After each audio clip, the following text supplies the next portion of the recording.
नमस्कार दोस्तों, स्वागत है आपका A to Z स्टोरीज अद्भुत ऑफिशियल पर।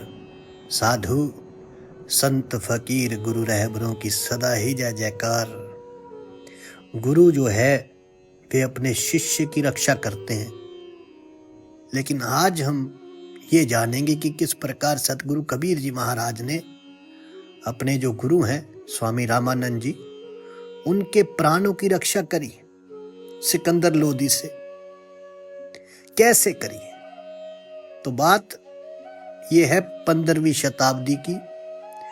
भारत में शाह सिकंदर लोदी का शासन चल रहा था, तो वे जहां भी जाता वे यही देखता था कि किस पर जो है मंदिर है, कहां पर मंदिर है और कहां पर नहीं है। और जितने मंदिर थे उनको तोड़वा करके क्या करता था, वे वहां पर मस्जिद बनाता। वो कहता कि जो मुसलमान नहीं है, चाहे वे फिर किसी भी धर्म का हो, वे सभी काफिर हैं और काफिरों के लिए यहाँ पर कोई जगह नहीं है। जितने भी ब्राह्मण थे जो लंबी लंबी चोटियां रखते थे, लंबे केस रखते थे, चाहे वे फिर कोई योगी हो, सन्यासी हो, संत हो, चाहे कोई वैष्णव ब्राह्मण हो, शिव्य हो, शैव्य हो, तो सभी के प्रति जो है उसका बड़ा ही कठोर रवैया था। मूर्खता कह सकते हैं एक तरह से उसे। तो इसलिए उसने सभी के ऊपर जो है केस कर लगा दिया। और जब केस कर लगाया तो अतिरिक्त जो ये भार पड़ा काशी नरेश के ऊपर, तो काशी नरेश इससे काफी व्यथित हुए। उनके जो गुरु थे स्वामी रामानंद जी, तो रामानंद जी भी जाते हैं महाराज के पास कि आप जाइए और जो शाह सिकंदर लोदी से कहिए कि जो ये केस कर है उसे आप जो है समाप्त किया जाए। तो राजा ने अपना जो बेनती थी वे बेनती करी शाह सिकंदर को, किंतु सिकंदर लोदी ने शेख तकी जो उनके धर्म गुरु थे, उनकी अनुशंसा पर जो है इसको फाड़ कर फेंक दिया। जो बेनती थी वे ठुकरा दी कि इनके ऊपर केस कर हटाया नहीं जाएगा, बल्कि हम केस कर को दुगना करते हैं। काफिरों के लिए हमारे शासन में कोई जगह नहीं। या तो सभी लोग मुसलमान हो जाए तभी ये केस कर जो है हट सकता है, और या फिर ये केस कर दुगना दे। तो इस प्रकार का जो कठोर रवैया था, इससे सभी जो थे त्रस्त थे। तो स्वामी रामानंद जी ने स्वयं ही निश्चय किया, सभी के कहने पर, जितने भी ब्राह्मण थे, जितने संत थे, कि आप इस युग के सबसे बड़े विद्वान हैं, तो आप जाइए, आप उनको जाकर जो है इस चीज के लिए मनाइए। हो सकता है कि एक साधु संत की बात जो है वे समझ जाए। स्वामी रामानंद जी ने अपने 2 शिष्यों के साथ जो है उनको लिया और चल देते हैं। जब वे जाते हैं तो वे देखते हैं कि बीच में जगह है एक, तो वहां पर कुछ लोगों की भीड़ जो है लगी हुई है। तो उत्सुकतावश जो है स्वामी रामानंद जी भी वहां पर पहुंच गए। तो एक सेठ बोल रहा था कि इस धूर्त ने मुझे धोखा दिया, इस धूर्त ने मुझे धोखा दिया। मेरा कान साफ करने के बहाने इसने मेरा कान चोरी ही कर लिया। मुझे मेरा कान वापस चाहिए। अब स्वामी जी देखकर हैरान हो गए कि भाई ये सेठ झूठ बोल रहा है, कान तो इनके दोनों हैं। जब उनको खड़ा देखा सेठ जी ने, तो सेठ जी ने कहा कि स्वामी जी, आप तो ज्ञानी हैं, आप तो ब्राह्मण हैं, आप बताइए, ये व्यक्ति मेरा कान साफ करने आया और कान साफ करने के बहाने इसने जो मेरा कान काट लिया। अब वे जो व्यक्ति जिसका नाम हर्ष था, वे बोलता है, बोले सेठ कि स्वामी जी, ये सेठ जी जो है झूठ बोल रहे हैं, मैंने ऐसा कुछ नहीं किया। मैं आज ही दूसरे नगर से इस नगर में आया था काम की तलाश में। स्वामी जी ने पूछा कैसा कार्य, कैसा काम? तो बोला, स्वामी जी, मैं लोगों के कान साफ करने का काम करता हूँ और इसके बदले वे जो कुछ भी मुझे खुशी खुशी दे देते हैं वे मैं ले लेता हूँ। हाँ, तो बोले सेठ जी, आप ये कहना चाहते हैं कि हर्ष ने आपका कान चोरी कर लिया? सेठ जी ने कहा कि हाँ, इसने मेरा कान जो है चोरी कर लिया है। बोले क्या इसकी तलाशी करने पर आपके जो कान थे इसके पास मिले? तो सेठ जी ने कहा कि नहीं, इसने सब गायब कर दिया। अब सभी हैरान थे कि सेठ कैसी बात कर रहा है, भला किसी के कान भी चोरी हो सकते हैं क्या? और इस चीज को जब स्वामी जी ने गहन विचार किया तो समझ गए कि सेठ जी चतुराई कर रहे हैं। वे अपनी बुद्धि के लिए, अपने ज्ञान के लिए बहुत प्रसिद्ध थे। काशी में उनके ज्ञान का लोहा माना जाता था। वे बोले कि युवक बोलो, तुम क्या कहना चाहते हो? तो वो बोला कि मैं आप सब से क्षमा चाहता हूँ।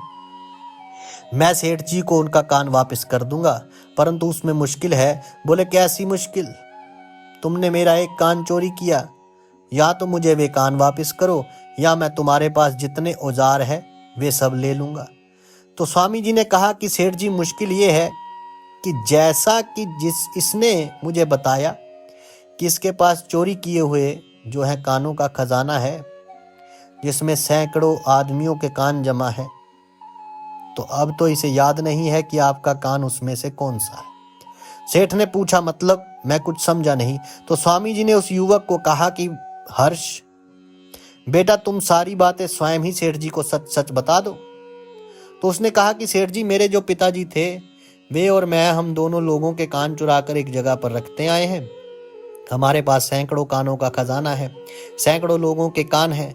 उसमें से आपका कान जो है आप पहचान लीजिए, और मेरे लिए तो पहचानना बड़ा ही मुश्किल है।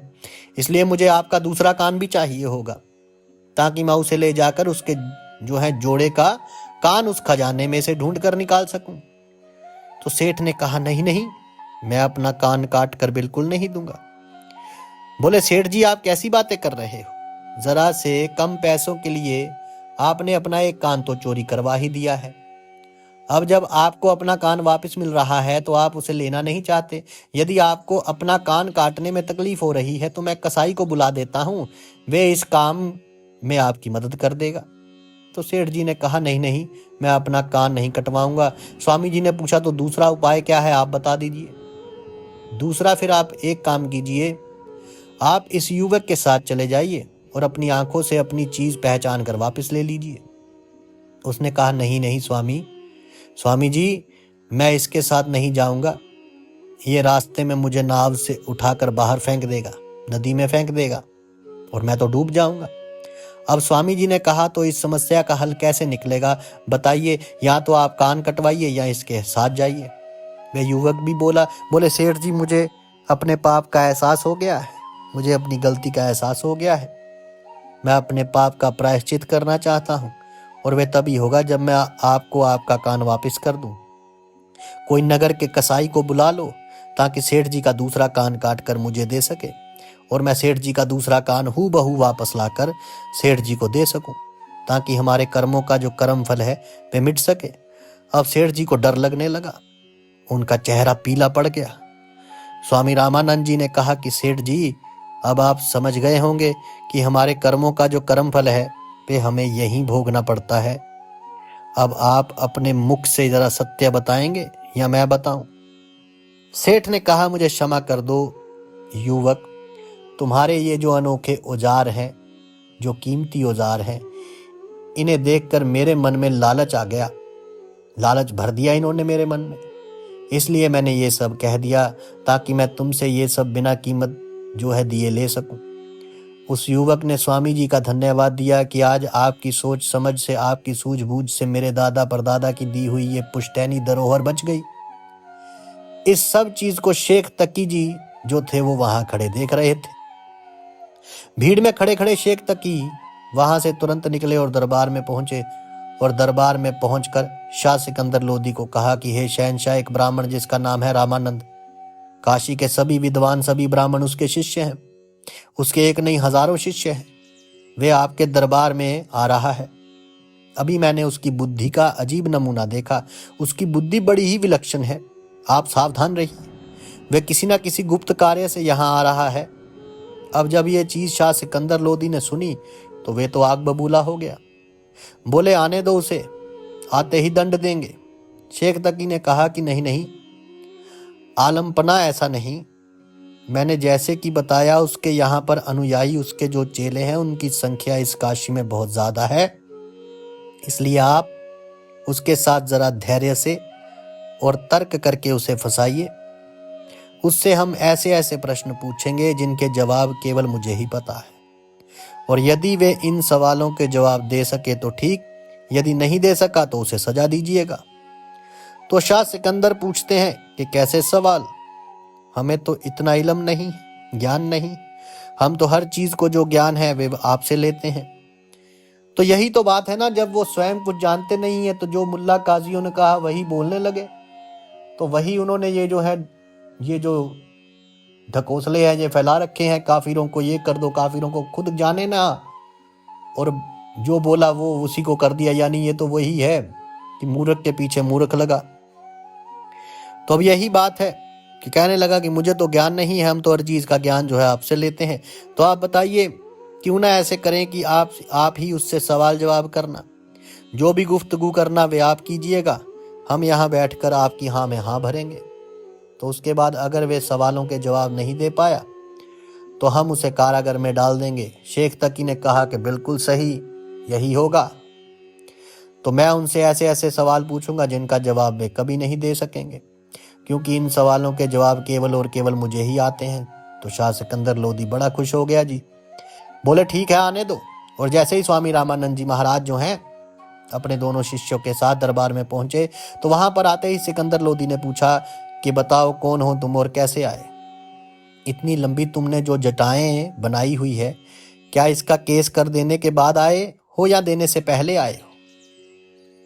क्या तुमने सुना नहीं कि या तुम केस कटवाने होंगे या केस जो है उसका कर देना होगा, कर्ज देना होगा? तो स्वामी रामानंद जी ने कहा कि महाराज, मैं इसी विषय में आपसे बात करने आया हूँ, चर्चा करने आया हूँ। किंतु सिकंदर लोधी ने कहा इसमें चर्चा की कोई आवश्यकता नहीं है, हम इस विषय में कुछ भी नहीं सुनना चाहते, कुछ भी नहीं सुनना चाहते। तो जो हमने आदेश दिया है उसका पालन होना चाहिए, मेरा हुक्म अंतिम हुक्म है। तो स्वामी रामानंद जी ने कहा कि हे महाराज, मैं यहाँ सभी ब्राह्मण वासियों की तरफ से जितने भी काशीवासी हैं, जितने ब्राह्मण हैं, पंडित हैं, उन सभी की ओर से उनका प्रतिनिधित्व जो है करने आया हूँ। और मैं आपसे ये गुजारिश करने आया हूँ, ये प्रार्थना करने आया हूँ कि जो केस कर है उसे समाप्त कर दीजिए, उसको जो कर है आपका, क्योंकि ये केस ये हमारी श्रद्धा की निशानी है। किंतु इस बार भी जो है सिकंदर लोधी उनकी बात नहीं माना। तो शेख तकी ने कहा कि महाराज एक काम करते हैं, आप इनसे मुझे कुछ चंद सवालात करने दीजिए जो उन्होंने पहले ही जो है स्कीम बना रखी थी। तो यदि मेरे सवालों के इन्होंने सही जवाब दे दिए तो फिर हम इनका जो केस कर है उसे माफ कर देंगे, किंतु अगर ये नहीं दे पाए तो इन्हें कारागार में जो है डाल दिया जाएगा। यदि इनको ये शर्त मंजूर है तो पूछ लीजिए। शाह सिकंदर ने कहा कि ठीक है, बोलो ब्राह्मण, तुम्हें ये मंजूर है कि नहीं? तो स्वामी रामानंद जी ने सोचा कि ये तो बड़ी विकट समस्या हो गई, अब ये कौन से सवाल पूछेगा, क्या पूछेगा, हमें तो पता नहीं, क्योंकि वे तो पूछेंगे अपने कुरान के हिसाब से या अपने धर्म के हिसाब से पूछेंगे, और उस चीज का ज्ञान मुझे है नहीं।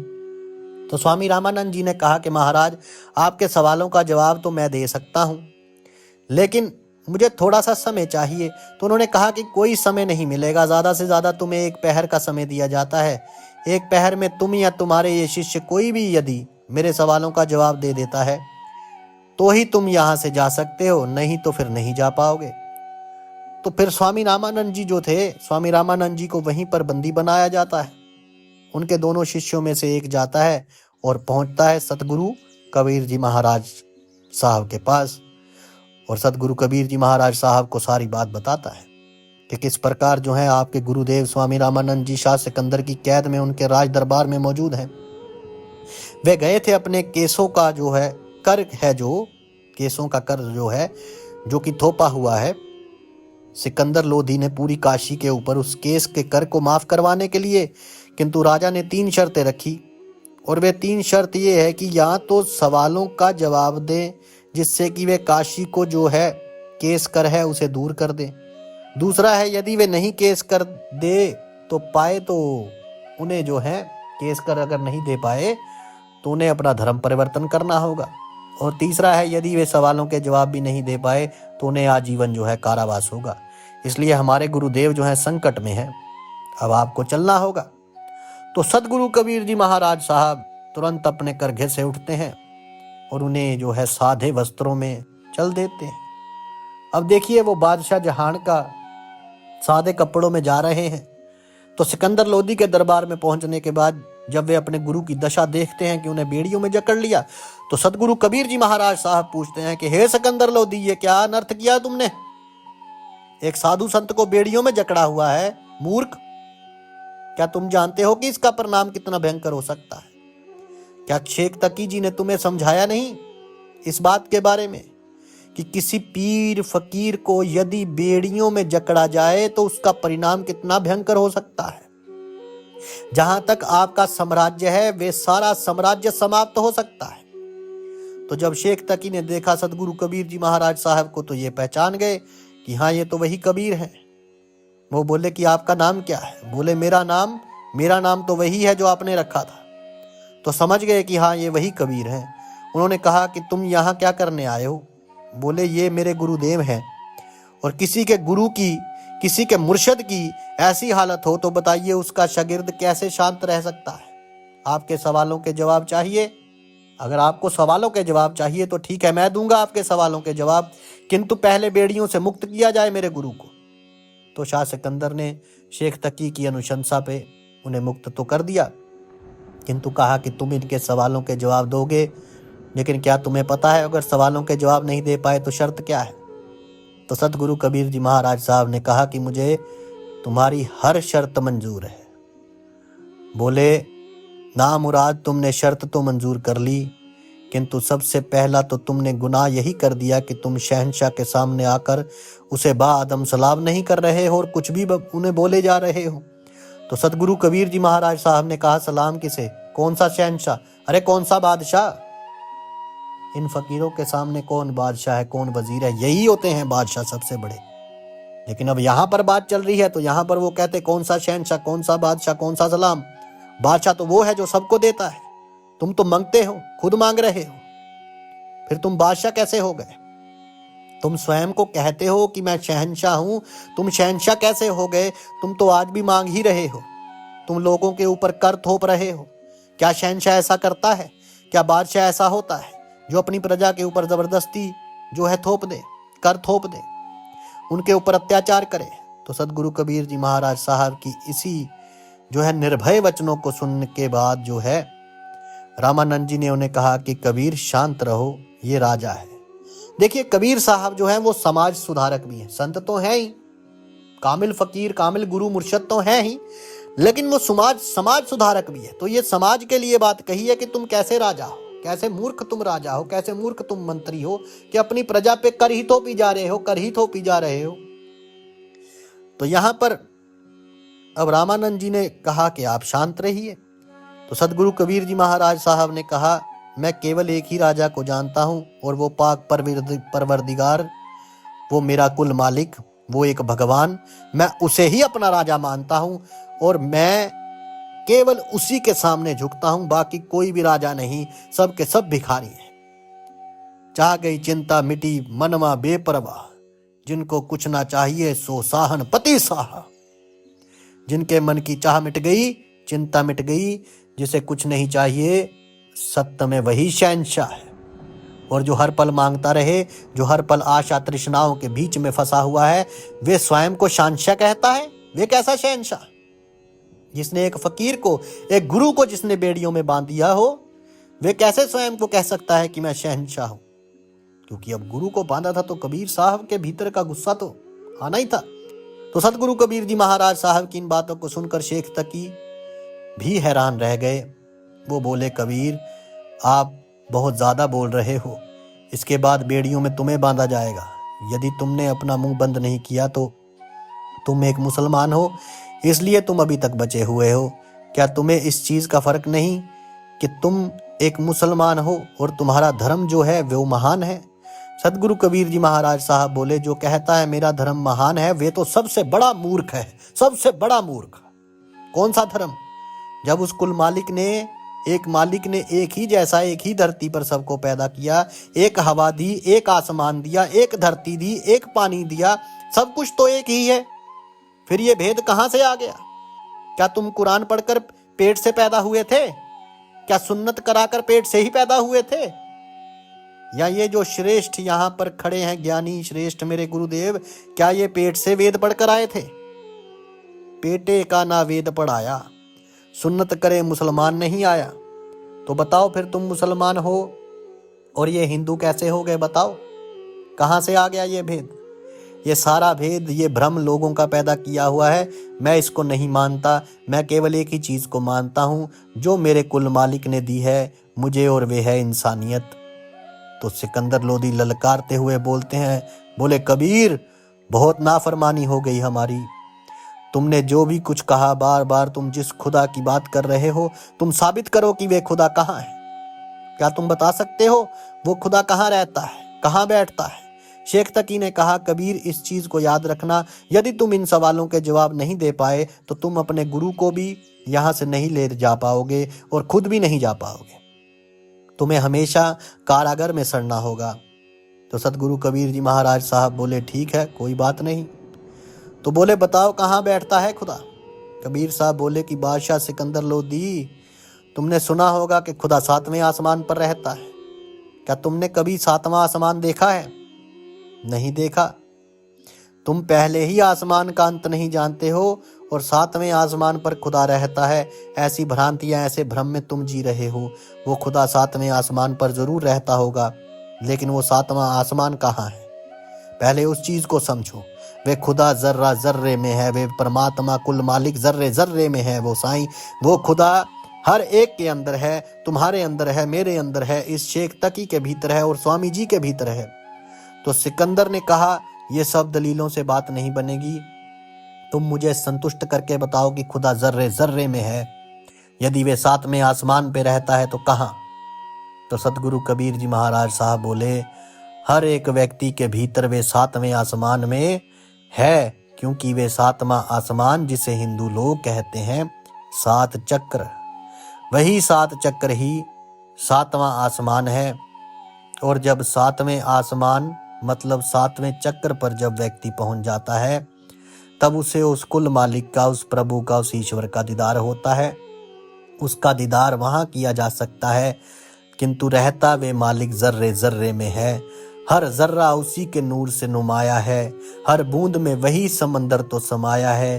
कोई भी नाम दे लो, कोई भी नाम दे लो उसे, फिर हर जुबान ने बस उसी को तो गाया है।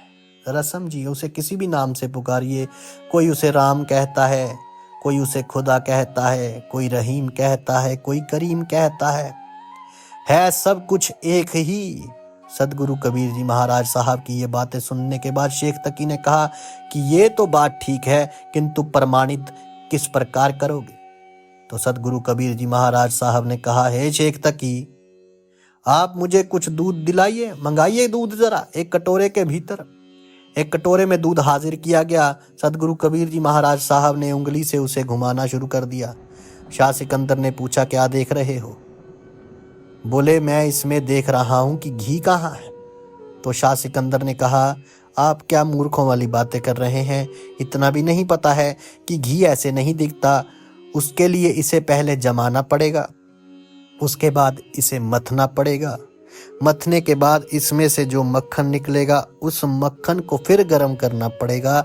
गर्म करने के बाद घी निकलता है। तो सदगुरु कबीर जी महाराज साहब बोले, बिल्कुल सही बात है। इस प्रकार वो मालिक, वो खुदा, वो राम, वो प्रभु, वो ईश्वर, वो साईं, वो हर एक के भीतर है, किंतु उसे तभी जाना जाता है जब तपस्या और भक्ति की भट्ठी में स्वयं को गर्म किया जाता है, अपने आप को जमाया जाता है, इस मन को मथा जाता है। और मथने के बाद जब ज्ञान की भट्ठी में उस मक्खन को गर्म किया जाता है, तब वे कुल मालिक, वे प्रभु, वे ईश्वर रूपी वो नूर जो है वे दिखाई देता है। वैसे नहीं दिखाई देता जैसे दूध के भीतर घी है, किंतु वो दिखता नहीं। इसी तरह हर एक के भीतर वे सुंदर मालिक है, बस वो दिखता नहीं है। सदगुरु कबीर जी महाराज साहब की इस बात से शेख तकी संतुष्ट होता है और कहता है कि वाह कबीर, आपने जिस प्रकार से इस प्रश्न का उत्तर दिया है, इस सवाल के जवाब ने तो मुझे भी गदगद कर दिया है। इससे बेहतरीन तफ्तीश कोई कर ही नहीं सकता, इससे बेहतरीन इस चीज को कोई बयान कर ही नहीं सकता था। सदगुरु कबीर जी महाराज साहब बोले कि जो दूध आपने मुझे दिया है, क्या आप जानते हैं ये दूध कहाँ से आया? शेख तकी ने कहा कि दूध तो गाय ने दिया। कबीर जी महाराज बोले, कि आप लोग गाय को काटते हो, खाते हो, क्या कभी उसमें अपना आपने दूध देखा? बोले नहीं। बोले तो फिर दूध कहाँ से आया? क्योंकि दूध गाय के अंग अंग में है, किंतु जब आप उसे धोते हो तो वे दूध एक जगह इकट्ठा हो जाता है। इसी प्रकार वो परम पिता परमात्मा, वो खुदा, वो ईश्वर हर एक व्यक्ति के भीतर है, किंतु जब अपने शरीर को मतते हैं योग के द्वारा, भक्ति के द्वारा, ज्ञान के द्वारा, तो उस परमात्मा का, उस कुल मालिक का दीदार हो जाता है और वो मालिक सभी के भीतर है। और जब वही सभी के भीतर है तो फिर काफिर कौन है और मुसलमान कौन है और हिंदू कौन है? बताओ मुझे। फिर तो काफिर कोई नहीं हुआ। और जब कोई काफिर नहीं है तो फिर ये केस का कर किस लिए? तो सतगुरु कबीर जी महाराज साहब की इस बात ने सिकंदर लोधी को सोचने पर मजबूर कर दिया।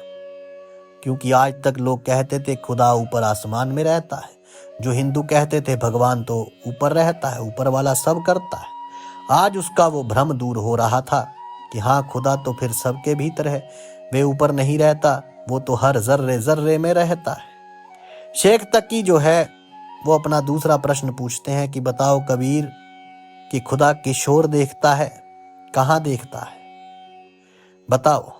सतगुरु कबीर जी महाराज साहब बोले, हे शेख तकी जी, आपके सामने जो दिया रखा हुआ है, जरा बताइए ये दिया किस ओर देख रहा है?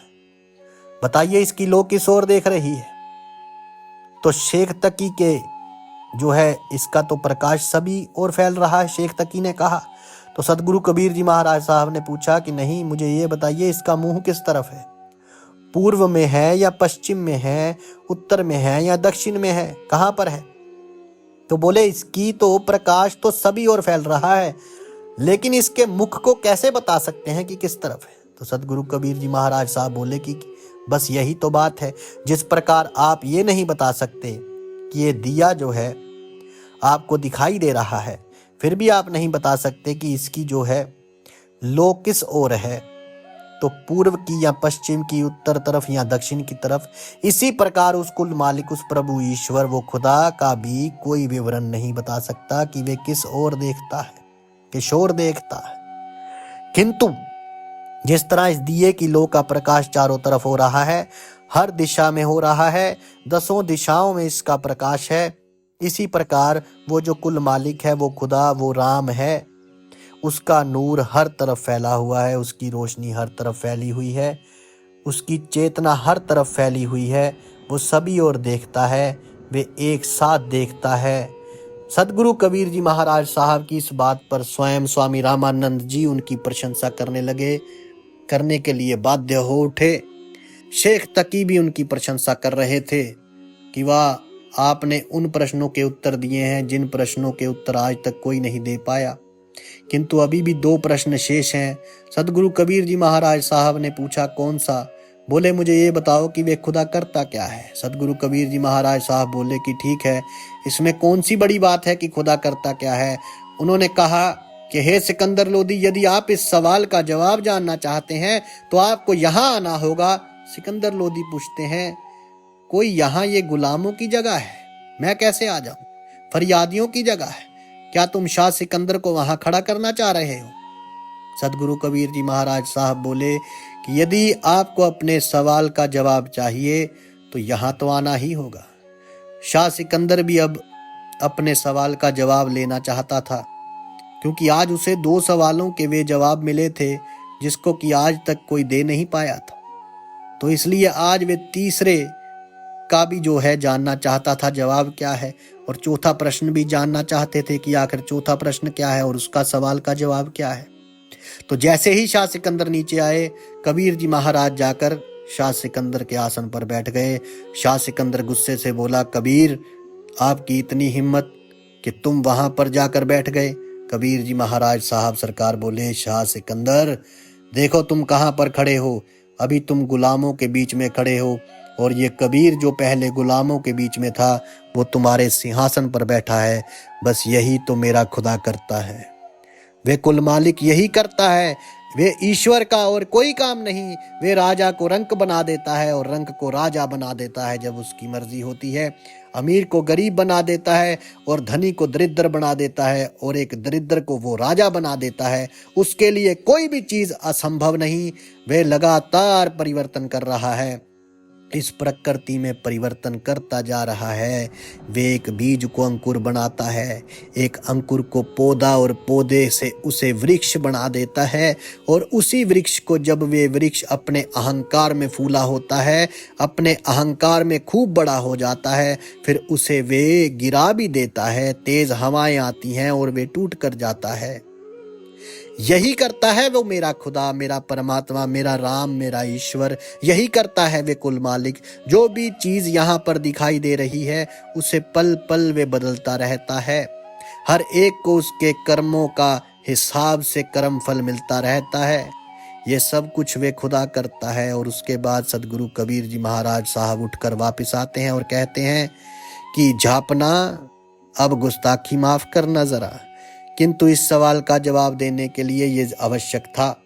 शाह सिकंदर अब समझ गए थे कि सदगुरु कबीर जी महाराज साहब कोई आम व्यक्ति नहीं है, क्योंकि जो व्यक्ति ऐसी चीजें, ऐसा ज्ञान रखता हो, ऐसा ज्ञान रखता हो, ऐसा इल्म रखता हो, वे कोई साधारण आदमी तो हो ही नहीं सकते।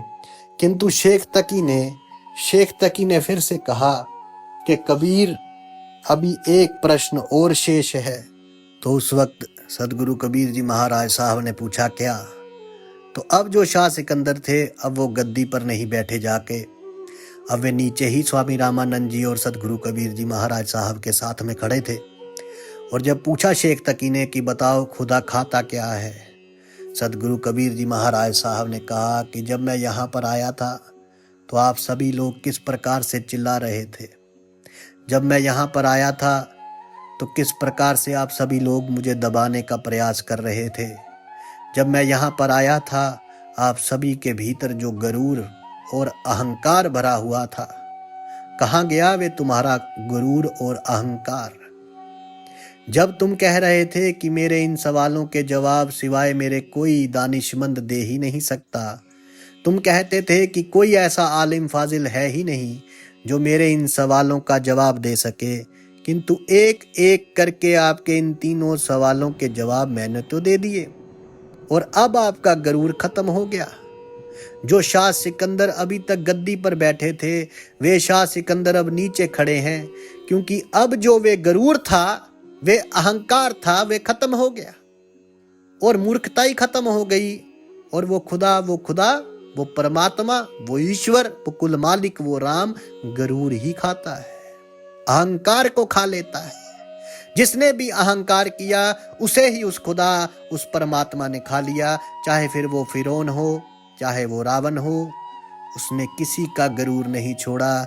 चाहे वे फिर दुर्योधन जैसा हो, दुशासन जैसा हो, कितना ही ताकतवर हो, चाहे कंस हो, कोई भी हो, हर एक शक्तिशाली का गरूर वो खुदा खा जाता है, वो ईश्वर खा जाता है।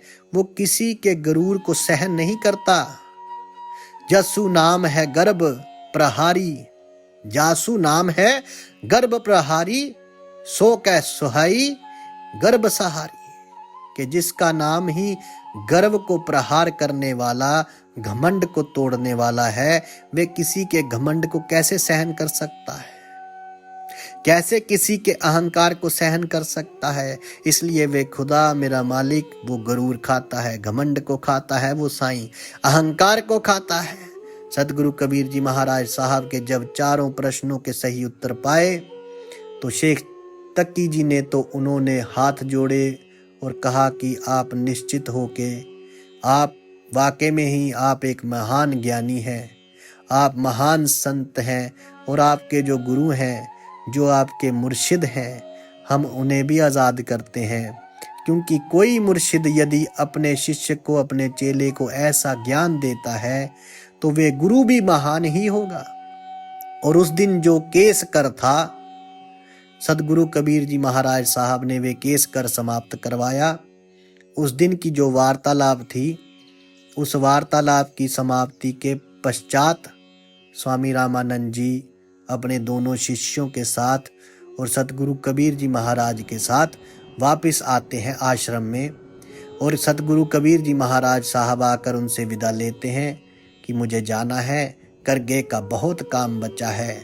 स्वामी रामानंद जी ने उन्हें एकटक देखते रहते हैं। स्वामी रामानंद जी जो कबीर साहब थे उनको एकटक देखते रहते हैं। वे देखते हैं क्या ये वही कबीर है जो कभी मुझे गंगा की सीढ़ियों पर मिला था? क्या ये वही कबीर है जो लेट गया था सीढ़ियों पर, जिसके ऊपर मैंने पैर रख दिया था और इसने मेरे उसी नाम को धारण कर लिया? आज इसने उन प्रश्नों के उत्तर दिए जिन प्रश्नों के उत्तर स्वयं मुझे मालूम नहीं थे। आज इसने मेरा जीवन नहीं बचाया बल्कि समस्त काशी को कर केश से मुक्त कर दिया। उस दिन से सदगुरु कबीर जी महाराज साहब के प्रति जो स्वामी रामानंद जी के भाव थे वे भाव ही बदल गए। अब वो कबीर जी महाराज के अंदर एक शिष्य को नहीं देखते थे बल्कि एक संत, एक महापुरुष, एक महात्मा, एक कामिल गुरु को देखते थे। जब भी सदगुरु कबीर जी महाराज साहब आते तो कबीर साहब उन्हें दंडवत प्रणाम करते, किंतु स्वामी रामानंद जी उन्हें हाथ जोड़कर प्रणाम अवश्य करते थे। स्वामी रामानंद जी ने कबीर साहब को जाने की अनुमति दी और कहा कि आज गुरु गुड़ रह गया और चेला शक्कर हो गया। सदगुरु कबीर जी महाराज साहब ने नम्रता से कहा कि भगवान, ये सब आपके आशीर्वाद और आपके ज्ञान का ही प्रताप है। अरे मैं तो तुच्छ हूं, मैं तो कछु नहीं जानता। जो किया वे सब आप ही ने किया, करता करे न कर सके, गुरु करे सो होए। 7 द्वीप 9 खंड में, मुर्शद गुरु से बड़ा न कोई। कि जो करने वाले हो वो आप ही करते हो, क्योंकि गुरु ही कर सकता है, करता कुछ नहीं कर सकता। 7 द्वीप 9 खंड में गुरु से बड़ा कोई नहीं है। आप मेरे गुरुदेव हैं और सदा मेरे गुरुदेव ही रहेंगे आप। स्वामी रामानंद जी ने उन्हें आशीर्वाद दिया और पूछा कि कबीर, जब इतने प्रश्नों के उत्तर दे दिए तो जरा एक मेरे भी प्रश्न है। कबीर साहब ने कहा कि आदेश कीजिए गुरुदेव। तो स्वामी रामानंद जी पूछते हैं, मुझे ये बताओ कि हम तो सन्यासी हो गए, आप गृहस्थ में रहकर किस प्रकार से निर्वहन करते हो, किस प्रकार से सुमिरन करते हो? तो सदगुरु कबीर जी महाराज साहब कहते हैं कि मेरी तो श्वास श्वास ही उस कुल मालिक का सुमिरन करती है। जब मैं चरखा चलाता हूँ तो मेरी हर सांस सांस वो राम राम राम राम राम राम राम ही जपती है। वो जो चरखे की टिक टिक होती है वे भी मुझे राम राम ही लगती है। कोई कुछ भी करता हो मुझे तो वो सब भी राम राम ही लगता है। कुछ लोई अगर कह दे तो उसकी बातें भी मुझे वो राम राम ही लगती है। अरे मेरे लिए तो सब कुछ राम ही है। जब आपने मुझे बचपन में ही कहा था उठो बेटा और राम का नाम लो, बस तभी से मेरी हर सांस वो राम राम राम में ही लगी है। शरीर काम करता है किंतु श्वास राम राम करती है। यही मेरा सुमिरन है, यही मेरी भक्ति है गुरुदेव। तो सतगुरु कबीर जी महाराज साहब की ये बातें सुनकर आत्म विभोर हो उठे स्वामी रामानंद जी और कहा, कबीर आप धन्य हो। आप जैसा महामानव सदियों में एक बार होता है, युगों युगों में एक बार होता है, किंतु सदगुरु कबीर जी जैसा शायद कोई दूसरा कबीर अब नहीं आएगा। और वास्तव में बात भी यही है कि जो सतगुरु कबीर जी महाराज साहब हुए तो कबीर जैसा दूसरा कबीर कोई आया भी नहीं और शायद आएगा भी नहीं। तो इसलिए जो सतगुरु कबीर जी महाराज साहब ने मार्ग दिखाया है उस मार्ग पर चलिए और श्वास श्वास में नाम सुमिरन कीजिए। श्वास श्वास में नाम ले, व्यर्था श्वास मत खोए। ना जाने इस श्वास का फिर आवण होए ना होए, क्या पता सांस फिर आए या ना आए। तो हर सांस में उस प्रभु का नाम लीजिए। परमात्मा जो है सभी का कल्याण करते हैं और सभी का कल्याण करते रहेंगे। बस आप अपनी हर सांस को उस कुल मालिक के नाम में लगा दीजिए। उसे कहिए, उस प्रभु से कि मुझे ऐसा वर दीजिए हर सांस में लूं तेरा नाम, होवे रग रग में तेरा नाम, मुझे ऐसा वर दीजिए। जैसे सूफी फकीरों ने कहा, हर सा लेखे सजना दे, इस विच होर ख्याल न कोई, मैं माही विच माही मेरे विच, हुण रेहा फर्क ना कोई। तो यहाँ पर माही जो है उस परमात्मा को कहा गया है। जब अपने श्वास श्वास आप उस परमात्मा के नाम लगाते हैं, नाम में लगाते हैं, तो फिर उस परमात्मा में और आप में कोई अंतर नहीं रह जाता, और प्रभु तो कल्याण करेंगे ही करेंगे। साधु संत फकीर गुरु रहबरों की सदा ही जय जयकार। आप सबके भीतर बसे उस परमात्मा को मेरा प्रणाम स्वीकार कीजिए। धन्यवाद।